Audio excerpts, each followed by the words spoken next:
বৰ্তমান এতিয়া যাম হাইলাকান্দিলৈ, তাৰপিছত শ্ৰীভূমিলৈ যাম, তাৰ পৰা আমি শিলচৰ আকৌ ঘূৰি আহিম। কাইলৈ গোটেই দিনটো আমাৰ শিলচৰতে প্ৰগ্ৰাম হ'ব বেছিভাগে। মূল কথাটো হ'ল আমাৰ বৰাক আৰু ব্ৰহ্মপুত্ৰৰ মাজত এটা সমন্বয়ৰ বাৰ্তা লৈহে আমি ইয়ালৈ আহিছোঁ।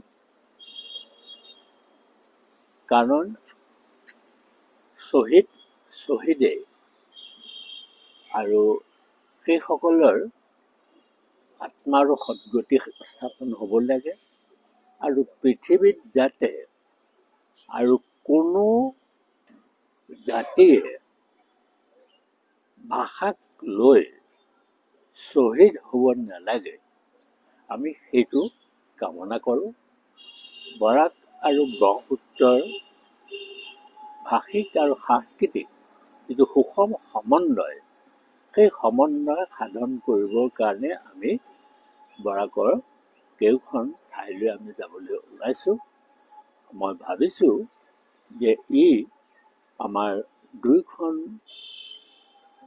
সাহিত্য সভা, অসম সাহিত্য সভা আৰু বংগীয় সাহিত্য পৰিষদৰ এটা সুষম সমন্বয় ইয়াত সাধিত হ'ব।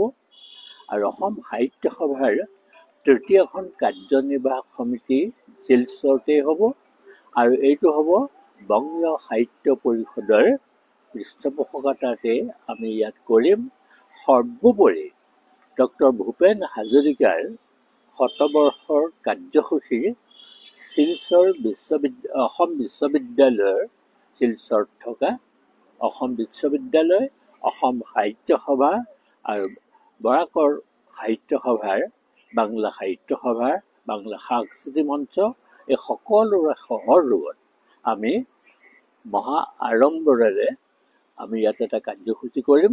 যিটো কাৰ্যসূচী লৈ ভূপেন হাজৰিকাৰ যিসকল অনুগত আছে বা অসমৰ বাহিৰত, সকলোকে আমি নিমন্ত্ৰণ কৰিম, আৰু আমাৰ ধ্ৰুপদী গীত মাতৰ চৰ্চাও ইয়াত হ'ব।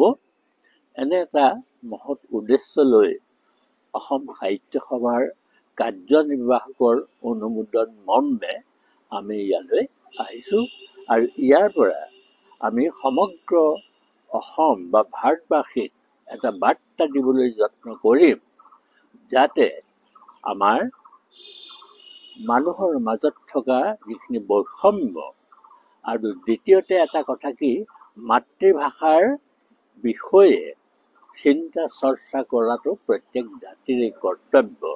গতিকে তেনেকুৱা এটা অৱস্থাত আমি সমগ্ৰ বিশ্বক এটা বাৰ্তা দিব খুজিছোঁ, যাতে ভাষাৰ দাবীত কোনেও আৰু নিজকে শ্বহীদ বৰণ কৰিবলগীয়া নহয়।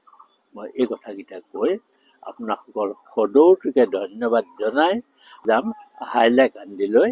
হাইলাকান্দিতো আমাৰ বিভিন্ন কাৰ্যসূচী আছে। হাইলাকান্দিৰ পৰা আমি শ্ৰীভূমিলৈ যাম, শ্ৰীভূমিৰ পৰা পুনৰ শিলচৰলৈ ৰাতি ঘূৰি আহিম। ছেপ্টেম্বৰ অক্টোবৰ এনেকুৱাতে হ'ব। মহা ধুমধামেৰে আমি ইয়াত পাতিম, আৰু ছেপ্টেম্বৰ ভূপেন হাজৰিকাৰ শতবাৰ্ষিকীও আছে 8 ছেপ্টেম্বৰৰ পৰা। গতিকে সেইটো মিলাই মেলি আমি এইখিনি কাম কৰিম। ইয়াত নহয়, এতিয়া বৰ্তমান নহয়, কিন্তু ভৱিষ্যতে হ'ব, কেলৈ নহ'ব। মধ্যকালীন অধিৱেশনখন ইয়াত আমি দিব পাৰোঁ কোনোবা এটা বৰ্ষত, ধুমধামেৰে হ'ব। কাৰণ আমাৰ মাজতো কোনো বৈষম্য নাই, আমি সকলো মানুহেই। গতিকে আমি এটা সম্প্ৰীতিৰ বাৰ্তা লৈ পেলাই আহিছোঁ, আৰু এই সম্প্ৰীতি সাহিত্য সভাৰ বংগীয় সাহিত্য পৰিষদৰ মাজেদি সুন্দৰকৈ সমাপ্ত হ'ব বুলি মই